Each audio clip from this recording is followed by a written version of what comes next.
Yeah, though I walk through the valley at the shadow of death. A woman has just bowled the hand of a 9-year-old girl for just stealing a 2 Ghana cedis. And I'll just attach the story to my screen here. You can see for yourself a woman who has a baby who is only 6 months old into his or her life. And this woman has, just because she feels that this 9-year-old girl has stolen from her or keeps stealing from her. And so she wants to, punish the girl or teach the girl something.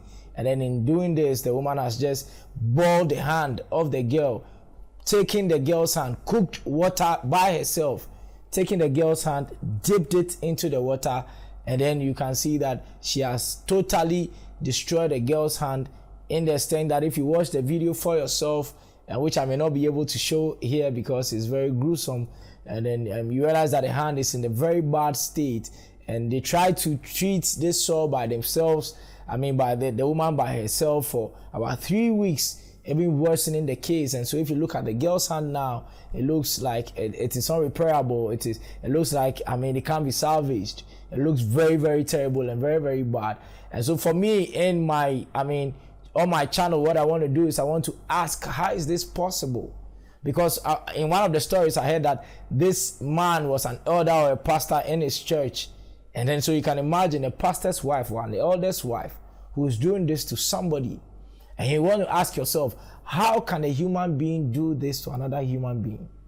How can it just happen that, just because somebody stole your 2 cedis, how valueless 2 cedis, that you boil water, put water on fire. I can't imagine the process, but how this is how it will go. Definitely that you fetch water, put it on fire, and then you want to cook the water to an extent that is very hot. Take the person's hand. When you even dip it, your own hand, the flash, the microsecond you used to bring your hand back. And so you're able to hold the girl's hand into the water so deep that it covered most of her hand, that her fingers are almost gone. And I ask again that how can a human being do this or be this wicked to another human being? And you go into the scriptures, and Jeremiah 17 verse 9 gives us a beautiful answer, and it says that the heart is deceitful above all things, that the heart of a man, an unsaved man, a man who doesn't know God and doesn't have God or the Holy Spirit in his life, it says that the heart is deceitful above all things and desperately wicked. Who can know it? Just like you and I want you to understand that an unregenerate heart, which is a heart that is not born again, is capable of doing anything in this world. Because for that heart, for that kind of persons, they do not have the Spirit of God in them to even consider doing anything good. And when I'm saying anything good, I want to say anything good that pleases the Lord. And so this is the reason why I keep on telling people all the time that we have to keep on preaching the gospel all the time, always. Because if you're a born again person, if you are really a Christian, you don't get tired from doing good.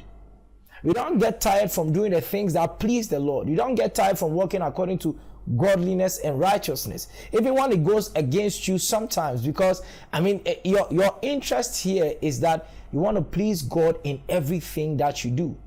And so Galatians 6:9 teaches us something which is beautiful, and I want you to see. And it says that, and let us not grow weary. Let's not be tired in doing good. Let's not be tired. Let's not give up. That even if you are doing good today and you don't see things to be happening to you the way they should be happening, and in this situation, I put the woman here that it's a good thing that you adopt somebody's child and you help the child to grow to become somebody else in future. And so maybe the child comes to you and the child is stealing from you. And this is not particularly maybe the woman alone, but all of us in every aspect of our lives. And you think that now that you think you are doing so much good, you are tired, you won't do the good anymore, you want to do evil. Bible says that we should not be tired, we should not grow weary of doing good, because at the proper time we will reap if we do not give up. And so it goes on to say that, so then, as we have the opportunity, let us do good to all people, especially to those who belong to the household of faith. And so a believer knows or should know what is good and evil in the sight of God. And even to know this is not enough, because you also have to walk according to those works. Knowing the things that are good or bad is not enough in itself. Walking in them is what sets you apart from those who are in the world. And so James 4:17 tells us that if you know the things that are good and you don't do them, you are equally walking in sin.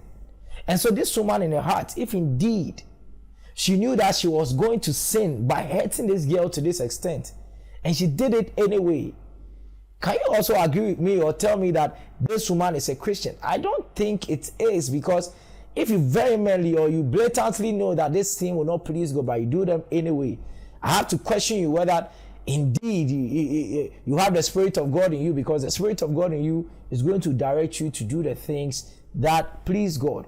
And so James 2:18 says that, what is the benefit, my brothers, if somebody says that they have faith but does not have works? That faith is not able to save him, is it? And so I just want to let you understand that in preaching our faith to people, in telling people that we are Christian, that in itself alone is not enough. Because faith without works is dead. If we claim that we are Christians and our lives don't show forth, then it is useless being a Christian, because Christians are followers of Christ. And followers of Christ do the things that Christ does. And Christ didn't walk in sin, and because of that, he has empowered us by the Holy Spirit to also walk in godliness, righteousness, and holiness. And so I'm not here to condemn the woman, but I'm here to let you understand that this is the reason why we all need Christ in our lives. That on our own, we are not good people. Even when we do good without God, without Christ, when we do good, we do it with evil intentions. Most people give alms, they help people because in their mind, this is the way God will bless them more. And so they are giving, it's already giving because they know that God will give them more for giving what they are giving. That should tell you the state of our minds. That we love because we want to love to be loved back. We do everything because we want a return from whatever we do.